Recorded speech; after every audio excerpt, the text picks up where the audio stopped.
Donc maintenant, on va voir comment gérer les layers dans 3D Coat et notamment en utilisant l'outil Stroke. Donc on voit que dans un corps humain, surtout un corps humain masculin, le corps est principalement fait de tubes. D'accord. On en a un bon exemple, par exemple, pour le bras. Le bras, c'est un tube. Les doigts, ce sont des tubes. Les jambes sont des tubes. La colonne vertébrale, c'est un tube. D'accord. Donc, on va pouvoir utiliser un outil qui sert à faire des tubes pour travailler plus vite. Alors, c'est l'outil Stroke. L'outil Stroke, quand vous commencez hors de l'objet et que vous terminez hors de l'objet, eh bien, il fait une série de sections, d'accord, où il fait tout le tour de l'objet. Ce qui va nous permettre de déterminer les endroits où on veut justement avoir de la définition. Donc ça, ce sont les sections.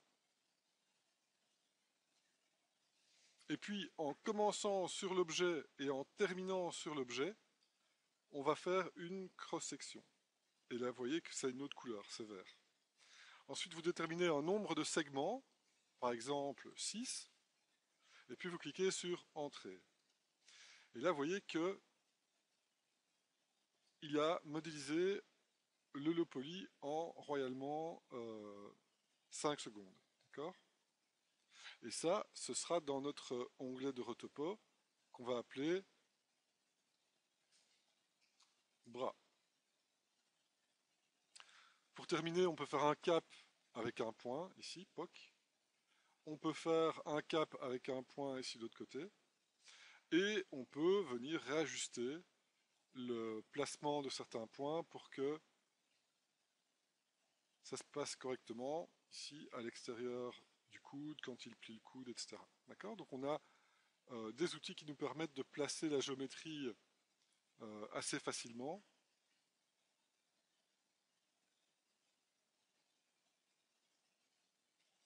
Et de pouvoir rectifier ça ici par après pour avoir une belle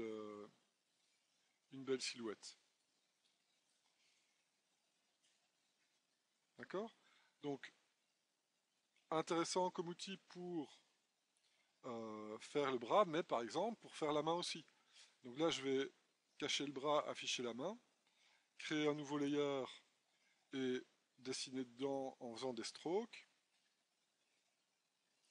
Et pour les bras, eh bien, pour les doigts, qu'est-ce que je vais faire? Je vais faire une cross-section à l'articulation, une cross-section à l'intérieur du doigt, une cross-section à l'articulation, une à l'intérieur du doigt, et comme ça jusqu'au bout.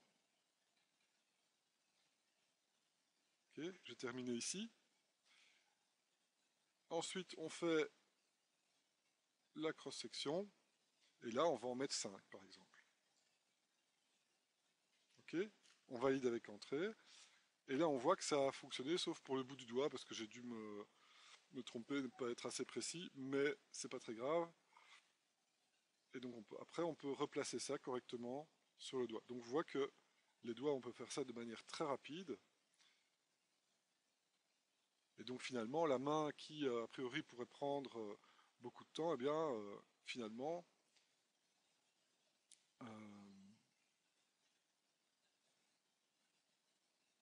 il y a moyen de rapidement s'y retrouver. Alors, une fois que vous avez votre tube, c'est facile aussi de rajouter des sections intermédiaires. Donc par exemple ici, pour le doigt, ça va un petit peu foirer. Eh bien, je poursuis les tubes jusqu'au bord ici, puis je vais prendre un outil qui s'appelle Split Ring et qui va rajouter la cross-section qui manquait ici au niveau du doigt. Et pour terminer, je vais juste finir par un petit triangle et un cap avec le bouton de droite pour terminer le bout du doigt. D'accord. Et donc on peut faire les doigts de cette manière et puis facilement revenir souder ça à une paume, etc. D'accord. Donc encore une fois, un tube. Pareil pour le pelvis, donc ça c'est la main. Pareil pour le pelvis et la colonne vertébrale, où là, même si on travaille en symétrie, on va pouvoir faire une première passe de la colonne vertébrale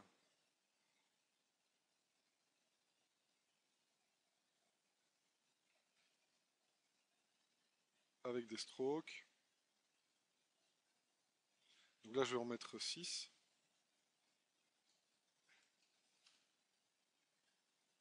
D'accord? Après, je vais supprimer la partie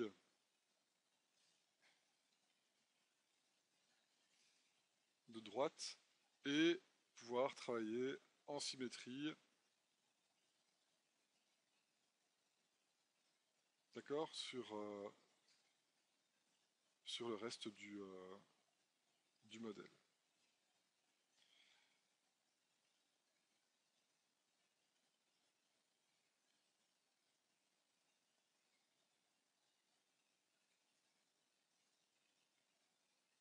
Ok?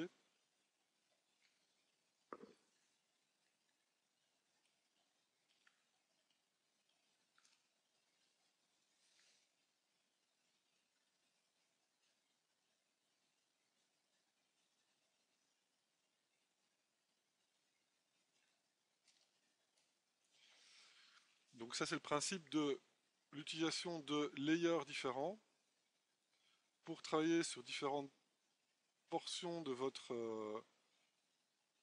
maillage. Euh, on peut aussi donc changer, sélectionner un groupe de faces. Alors pour ça, mettez en mode select, sélection de face.